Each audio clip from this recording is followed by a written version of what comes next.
Good morning students. हम कर रहे हैं आपका chapter 3 metals and non metals. Last time हमने की थी केमिकल प्रॉपर्टीज ऑफ मेटल, जिसमें हमने किया था what happens when metal react with air और बॉन्ड इन एयर। लेकिन आज हम करेंगे what happens when metal react with water. Okay, इसके लिए हमें यहाँ पे क्या करना होगा, देखिए यहाँ पे नेक्स्ट पेज पे metals react with water and produce a metal oxide. Metal जब रिएक्ट करता है किसके साथ, वाटर के साथ, तो वो क्या बनाता है, मेटल ऑक्साइड, और साथ में हाइड्रोजन बनाता है। और फिर से जो मेटल ऑक्साइड जो बना है हमारा, इसे फिर से रिएक्ट करता है वाटर के साथ और क्या बना देता है, मेटल हाइड्रोक्साइड बना देता है। यहाँ पे देखिए metals like potassium and sodium react violently with cold water. Metals हैं जैसे सोडियम हो गया, पोटेशियम हो गया, ये बड़ी जल्दी रिएक्ट कर देते हैं किसके साथ, कोल्ड वाटर के साथ। In case sodium and potassium, sodium और पोटेशियम के केस में क्या होता है, रिएक्शन इज सो वायलेंट, इतनी वायलेंट होती है, इतनी रिस्की मत होती है एंड एक्सोथर्मिक होती है। इसमें बड़ी ज़्यादा क्या प्रोड्यूस होती है, हीट एनर्जी प्रोड्यूस होती है। एक्सोथर्मिक रिएक्शन का मतलब होता है हीट एनर्जी प्रोड्यूस होती है। और इसमें जो हाइड्रोजन प्रोड्यूस होता है वो इमीडिएटली क्या कर लेता है, कैचेस फायर, आग लग जाती है। इतनी हीट एनर्जी निकलती है कि हाइड्रोजन कैचेस फायर, हाइड्रोजन आग पकड़ लेता है। जैसे यहाँ पे देखिए, आपको यहाँ पे ये रिएक्शन सी हैं। सोडियम को देखिए, सोडियम वाटर के साथ रिएक्ट करके क्या बना रहा है, सोडियम हाइड्रोक्साइड, साथ में हाइड्रोजन गैस रिलीज हो रही है, साथ में हीट एनर्जी प्रोड्यूस हो रही है। इसी तरह पोटेशियम की रिएक्शन है, वो भी वाटर के साथ रिएक्ट होकर क्या बना रहा है, पोटेशियम हाइड्रोक्साइड, हाइड्रोजन प्रोड्यूस हो रहा है और साथ में हीट एनर्जी प्रोड्यूस हो रही है।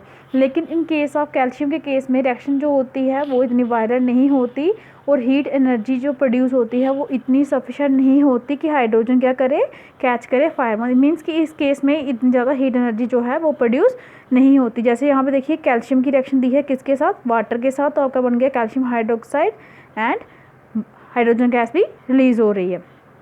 कैल्शियम स्टार्ट्स फ्लोटिंग, इस केस में जो कैल्शियम है वो फ्लोट करना शुरू हो जाता है, तैरना शुरू हो जाता है, क्योंकि जो बबल्स होते हैं हाइड्रोजन गैस के जो बनते हैं stick to the surface of the metal, वो कहाँ पे जमा हो जाते हैं, मेटल के सरफेस पे। Magnesium does not react with cold, magnesium जो है कोल्ड वाटर के साथ रिएक्ट नहीं करता, ये रिएक्ट करता है हॉट वाटर के साथ और आपका क्या बनाता है, मैग्नीशियम हाइड्रोक्साइड।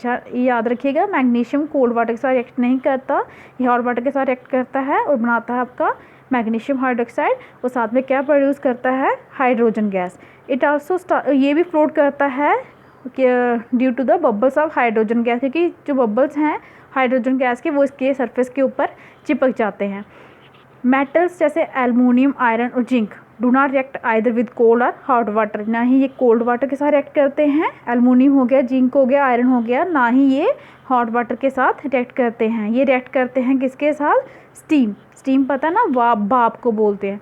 टू फॉर्म वो क्या बनाता है, मेटल ऑक्साइड और हाइड्रोजन। यहाँ पे आपको रिएक्शन दी गई हैं, इनको देखिए है रिएक्शन सेम ही है, इक्वेशन को आपने बैलेंस करना है, ठीक है। अब ये हो गया क्या होता है जब मेटल रिएक्ट करते हैं किसके साथ, वाटर के साथ। लेकिन एक चीज़ आपको ये यहाँ पर नोट रखनी है कि जैसे मेटल हैं आपके लेड, कॉपर, सिल्वर और गोल्ड, ये do not react with water at all, ये वाटर के साथ रिएक्ट ही नहीं करते।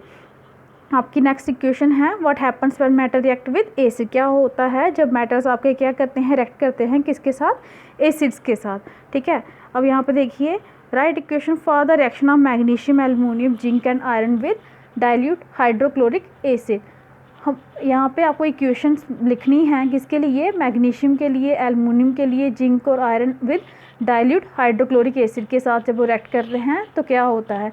एक चीज़ याद रखना है, मेटल जब भी डाइल्यूट एसिड के साथ रिएक्ट करता है तो आपका वो क्या बनाता है, साल्ट और हाइड्रोजन। यहाँ पे देखिए बुक में दिया है, मेटल जब भी डाइल्यूट एसिड के साथ रिएक्ट करता है तो क्या बनाता है, साल्ट के साथ हाइड्रोजन गैस रिलीज करता है। ओके, अब यहाँ पे देखिए आप, अभी मैंने आपको बताया ये रिएक्शंस उसने पूछी थी कि मैग्नीशियम जब डाइल्यूट एसिड्स के साथ रिएक्ट करता है तो क्या बनाता है, ये है आपका Mg होगा आपका मैग्नीशियम, ये आपका आ गया डाइल्यूट हाइड्रोक्लोरिक एसिड, इसने इसके साथ रिएक्ट करके क्या बनाया है, मैग्नीशियम क्लोराइड और साथ में क्या रिलीज़ हो रही है, H2 हाइड्रोजन गैस। उसने यहाँ पर दिया था ना कि जब भी कोई मेटल रिएक्ट करता है किसके साथ, डाइल्यूट एसिड के साथ, तो आपका बनता है साल्ट, साल्ट बन गया यहाँ पे आपका मैग्नीशियम क्लोराइड और साथ में क्या रिलीज़ होता है, हाइड्रोजन गैस। ऐसे ही जहाँ पे जिंक के दिया है सल्फ्यूरिक एसिड, H2SO4 जो आपका है वो सल्फ्यूरिक एसिड होता है। देखिए यहाँ पे जिंक ने क्या किया, हाइड्रोजन को यहाँ से रिमूव कर दिया और आपका बन गया जिंक सल्फेट और हाइड्रोजन गैस यहाँ पे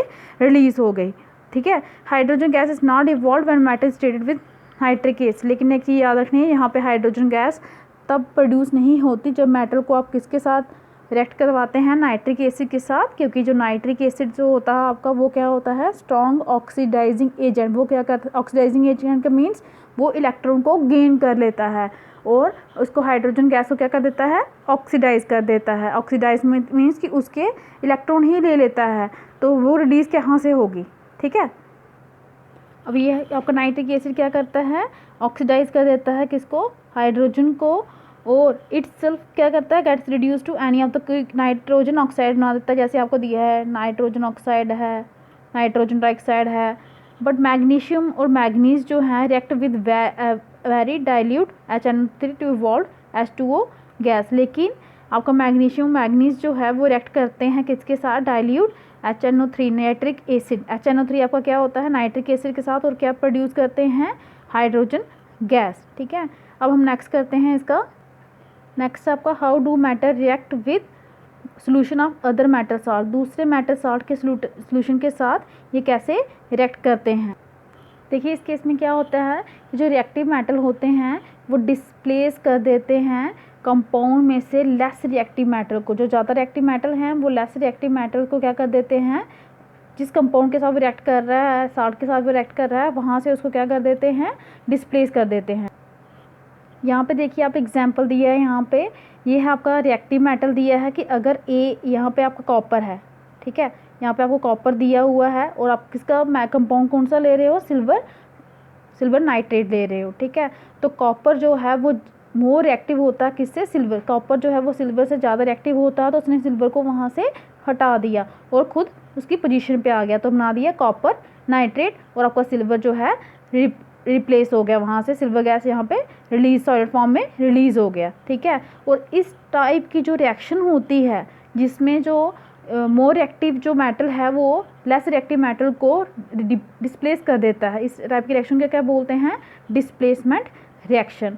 जहाँ पे एक मेटल दूसरे मेटल को क्या कर देता है, रिप्लेस कर देता है, इस टाइप की रिएक्शन को आप बोलते हैं डिस्प्लेसमेंट रिएक्शन।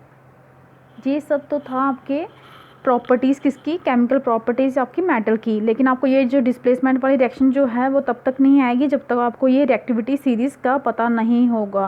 रिएक्टिविटी सीरीज़ क्या होती है, list of metal arrange in order of their decreasing activity.